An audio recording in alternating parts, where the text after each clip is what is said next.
William Canfield's map of Baraboo was drawn around 1872 and contains many interesting things about Baraboo at that time and from the distant past. This remarkable map shows evidence of 3 cultures that thought this spot along what we now call the Baraboo River was ideal for settlement. William Canfield was born near Syracuse, New York in 1819. In 1842, he came to the Baraboo Valley as a pioneer with his wife Cordelia.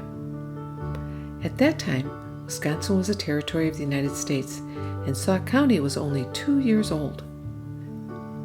William Canfield built a log cabin on the banks of Skillet Creek near Baraboo, where he lived with his family, which grew to include 5 children. His cabin was located downstream from today's Puget Nest on Highway W. Canfield was trained as a surveyor.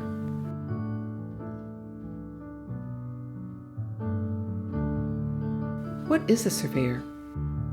A person whose job is to determine the size, shape, or boundaries of pieces of land. Canfield worked for the new Sauk County government as a surveyor, laying out where new villages and towns would be. He also worked for anyone that wanted to purchase a piece of land and needed to have it measured and recorded. He made surveys for over 3,000 farms across Sauk County. Canfield also made maps that showed where a person's property was and who their neighbors were.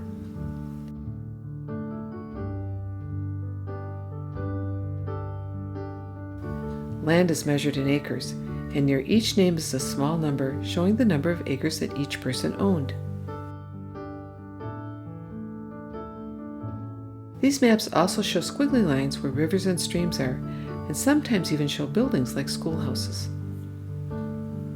Around 1872, William Canfield created this map of Baraboo, which included all the streets and other features like little squares for buildings and houses. Canfield also included natural features, like the Baraboo River and the edges of hills and ravines. We can compare Canfield's map with a modern map of the city. Does the city look bigger? In 1872, the population of Baraboo was about 1,528 people.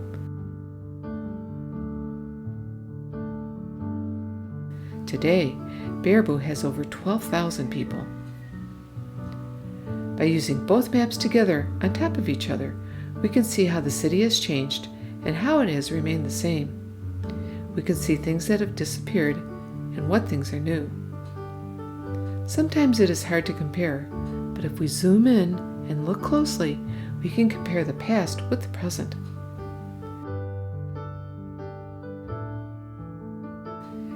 Here's a map of the area around Al Bierman Elementary School, which is shown in red. The green items are houses and other buildings. If we add Canfield's map to this area, we can see some things that once existed. With the old and the new maps combined, we can see some interesting shapes that have appeared to the east of the school. These were once effigy mounds built by people who lived here long ago. We will learn about effigy mounds in the next module. Another way to look at the Earth is with pictures from satellites. Here's a picture of Al Bierman Elementary School from a satellite. If we add Canfield's map again, you can see the effigy mounds in relationship to the school. If we look just at Canfield's map from 1872, we can see the mounds more clearly and also see a small orchard and a house in the woods just to the north.